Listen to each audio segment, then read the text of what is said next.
Pay scale ঘোষণার দাবিতে আগামীকাল কেন্দ্রীয় শহীদ মিনারে মহাসমাবেশ হতে যাচ্ছে। সেখানে সরকারি কর্মকর্তা কর্মচারী সহ প্রায় 22 লক্ষ যারা পে স্কেলের সাথে জড়িত আছে, যাদেরকে পে স্কেল দেয়া হবে, কিন্তু দুঃখজনকভাবেও এই পে স্কেলটা দেয়া হচ্ছে না।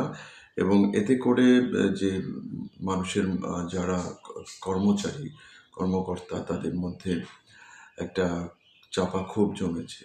যেই পে স্কেলটা দেওয়ার কথা ছিল প্রতি 5 বছর পর পর, তার মানে 2020 সালে একটা পে স্কেল পাওয়া যেত, 2025 সালে একটা পে স্কেল পাওয়া যেত, কিন্তু 2013 সালে সর্বশেষ পে স্কেল কমিটি গঠন করা হয়, কিন্তু 2015 সালে দেয়া হয়। কিন্তু সেই যে এর মধ্যে আমরা দেখি যে 12 বছরের পরে নতুন করে যে পে স্কেল কমিটি গঠন করা হলো, কিন্তু সেই ধরনের এটা এখনো আলোর মুখ দেখছে না। সব কিছু ওকে, আপনার রিপোর্ট জমা দিয়েছেন, আপনারা কমিটি করার মাধ্যমে এটা সব কিছু যাচাই করেছেন যে এভরিথিং ইজ ওকে, কিন্তু আপনারা কেন পে স্কেল ঘোষণা করছেন না? কেন আমাদেরকে ভুকা মিছিলে নামতে হবে?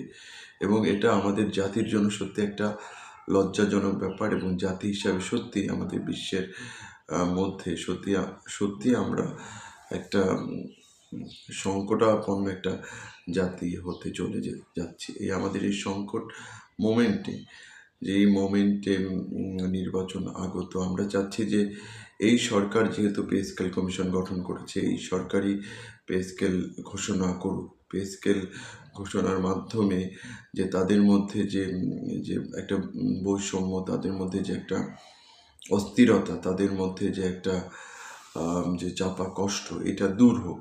কারণ একটা মানুষ বা একটা কর্মচারী যদি তার কর্মে মনোনিবেশ করতে চায়, অবশ্যই তার যে মৌলিক চাহিদাগুলো যদি সে ঠিক মতো যদি পূরণ না হয়, কেন রাষ্ট্রের কাছে বারবার এই পে স্কেল করতে হবে? রাষ্ট্রতে এটা দেওয়া উচিত, সময় মতো দেওয়া উচিত।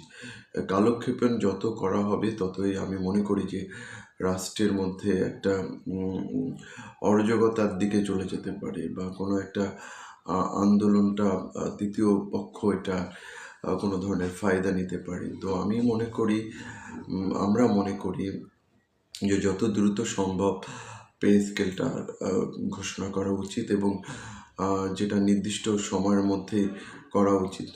নতুবা এই মহাসমাবেশ হয়তো অন্যদিকেও নিতে পারে।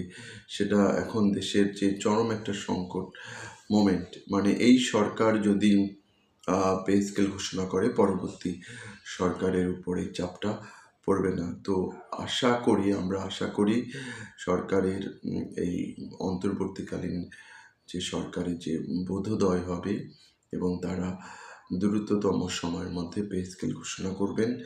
এবং যেহেতু অর্থের কোনো সংকট নাই, বা যেহেতু এই যে পে স্কেল এইটা মানে দীর্ঘ সময় ধরে একটা প্ল্যানিংয়ের মধ্য দিয়ে পে স্কেলটা বাস্তবায়ন করতে যাচ্ছে, তো এই যে জানুয়ারি থেকে যদি তারা বেসিকটা দেওয়া শুরু করে এবং আগামী জুলাই থেকে যদি সম্পূর্ণ বাস্তবায়ন করে, আমি মনে করি এখানে কারো কোনো দ্বিমত থাকবে না, বা যারা এখানে বাধা দিচ্ছে তাদেরও কোনো দ্বিমত থাকবে না। কিন্তু যারা বাধা দিচ্ছে, আপনি বলে যাবেন যে আপনি যদি ক্ষমতা থেকে চলে যাওয়ার মোমেন্টে আপনার স্পষ্ট ক্লিয়ার করা দরকার যে আপনাকে কোন অদৃশ্য শক্তি এই পে স্কেল বন্ধ করতে উৎসাহিত করছে। আপনি যদি আপনার সকল যে সাফল্য সব কিছু ম্লান হয়ে যাবে যদি আপনারা সঠিক সময়ে পে স্কেলটা ঘোষণা না করেন।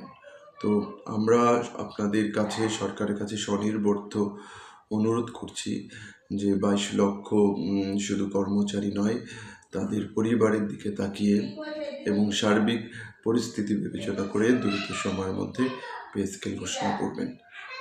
আসসালামু আলাইকুম।